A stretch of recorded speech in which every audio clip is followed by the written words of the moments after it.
What in the world does Gary Vaynerchuk know about real estate? Far too many people in their 20s and 30s maximize their down payment on a home, right?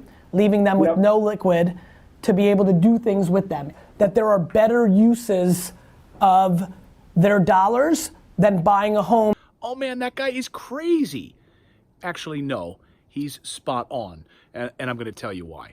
Hey everyone, I'm Clayton Morris, longtime real estate investor. A few years ago, I quit my day job thanks to the passive income that I had from rental real estate. I own over 50 properties, and now my goal is to help you build passive income and reach financial independence so that you can go out there and make a better life for you and your family. You can do it in multiple ways. I like to buy and hold real estate. You can start businesses, which I've also done. All I want you to do is to take action and make a better life for yourself. Get out of that 9 to 5 if that is your goal. So a few weeks ago, I was hanging out with my friend Gary V up in his offices. And I was there just a few weeks ago before my beard grew in. Hadn't seen him in a little while. We got to hang out and we were talking about passive income. And we were talking about people wasting tons of money buying crap that they don't need. And then I went home. And then a few days later, he made some comments about home ownership and wouldn't it be better if you could use some of that money to buy a business or get started in your own life. Now, I know he was about to be hammered because one of the most popular videos here on my channel is about home ownership and how owning your own home is not a performing asset. So here's exactly what Gary had to say. Far too many people in their 20s and 30s maximize their down payment on a home, leaving them with no liquid to be able to do things with them. And if they are like me, like I said, right, and are entrepreneurial and on the offense, that there are better uses of their dollars than buying a home, because in renting a home or an apartment, they would take that theoretically that $200,000-300,000 that they're putting down on a down payment, and they're putting it to work. So I wanted to get this video up earlier, but it's winter break. I've got 3 kids. It's snowing. We went skiing. Have you ever tried to do anything when you have 3 kids around you nonstop? I have to leave the house to get anything done. Get off my back about it. Okay, so let's go back. Let's listen to Gary once again. Far too many people in their 20s and 30s maximize their down payment on a home, right? Leaving them with no liquid, that there are better uses of their dollars than buying a home, because in renting a home or an apartment, they would take that theoretically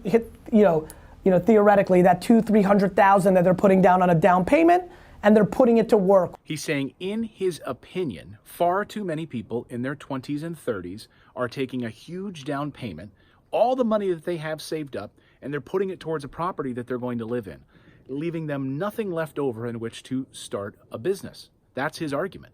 And I couldn't agree more with him on that point. I've argued here on the channel before that taking that large down payment amount and using it to buy a home that you live in, which is not a performing asset, is pretty much a terrible use of those monies. Gary's point, of course, is that taking that large down payment and putting it into a non-performing asset when you are eager and hungry as an entrepreneur to start a business is a huge mistake. Why take that $80,000, $100,000, $200,000 down payment and putting it into a non-performing asset? Think about that. For me, personally, I would want to take that money and put that into rental properties that would produce monthly cash flow for me. That's what I would do. And if you are an entrepreneur who wants to get started, wants to fund your startup, your internet business, your pet shop, whatever it is, and you're going to spend that capital on a property so that you don't have to pay rent, it's ridiculous. The numbers just don't make sense. Yeah, but I know what you're going to say, right? What about the equity that you're building in a property that you live in? That's great. That's a nice ancillary benefit of living in a home. I get that argument all the time. Well, I've lived here for 30 years and I've got great equity. Great. You cannot eat equity, okay? Equity is not producing monthly cash flow for you. A performing asset puts cash in your pocket monthly. The home you live in does not. Yes, now you could argue about house hacking. So let's just take a moment here and get the house hacking argument kind of out of the way. House hacking is essentially buying a duplex, okay?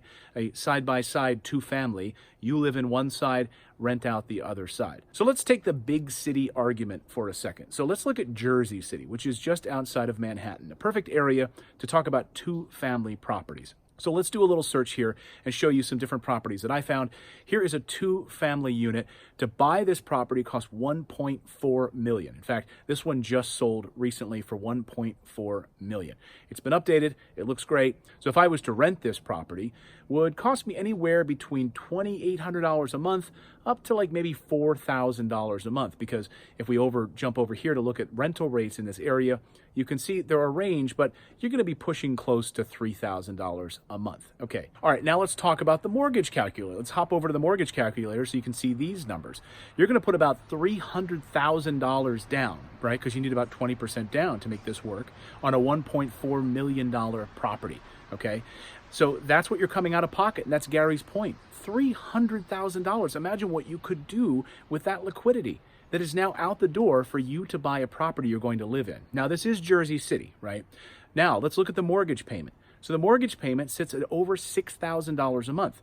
So $6,000 a month for the mortgage payment, and you're only bringing in about $3,000 a month, or maybe if we want to push it, $4,000 a month from a tenant living in the other unit, the other 2-family. Okay, so you're still coming out of pocket about $2,000 a month to the bank. In addition to which, you're also paying taxes and upkeep and maintenance on this property.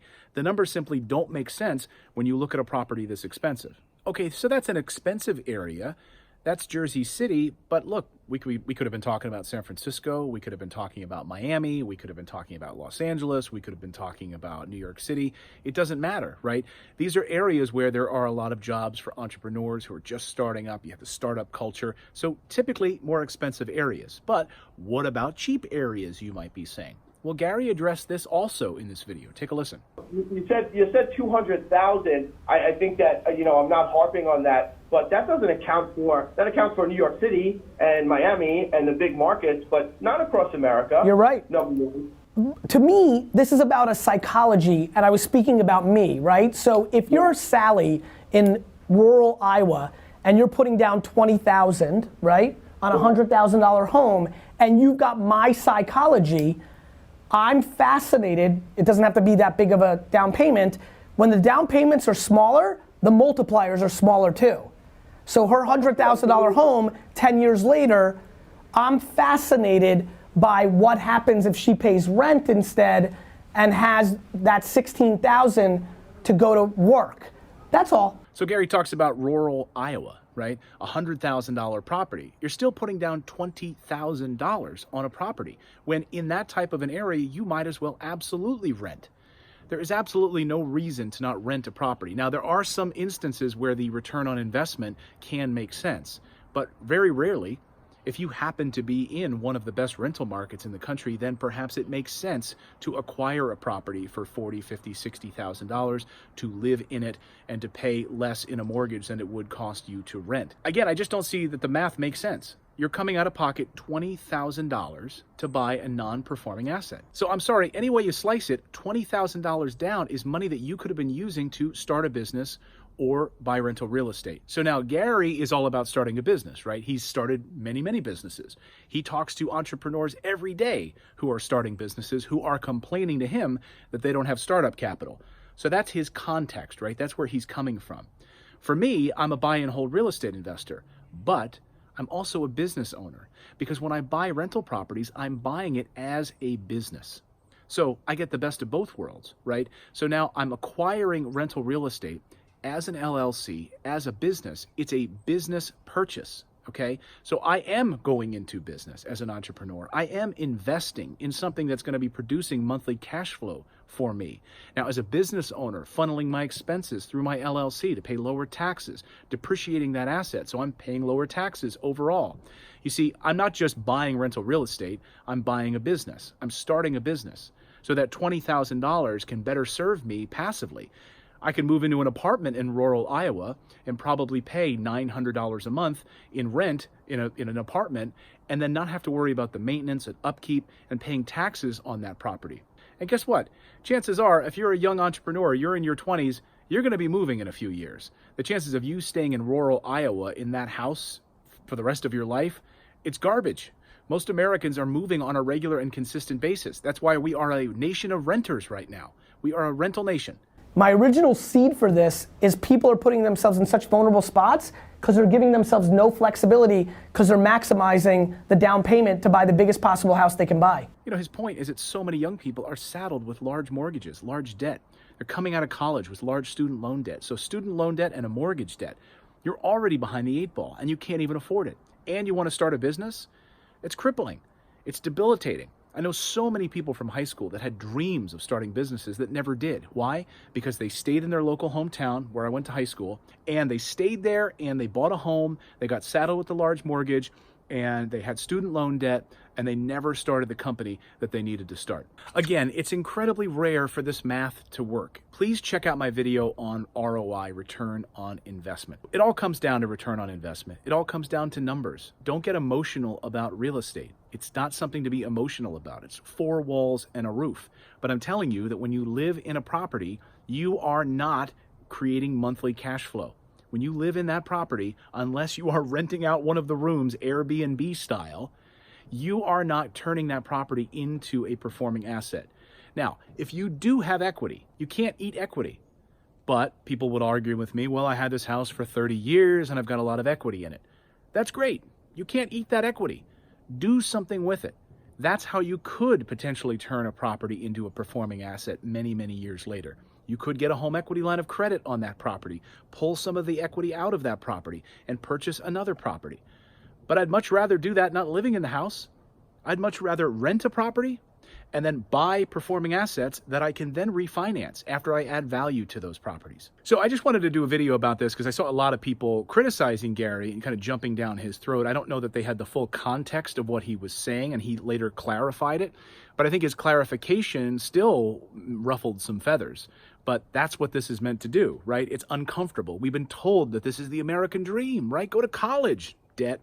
Buy a house, debt. And then work for somebody else. No. What we try to teach you here on the channel is financial independence. Go into business for yourself. Build up passive income. Create financial independence by buying performing assets. That is my version of the American dream.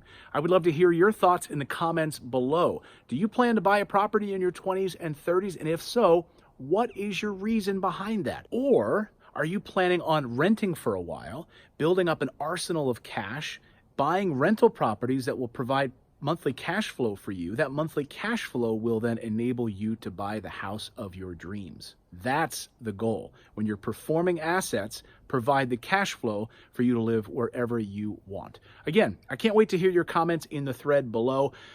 Now I got to get back to these 3 kids. We'll see you, everyone. Bonnie slid.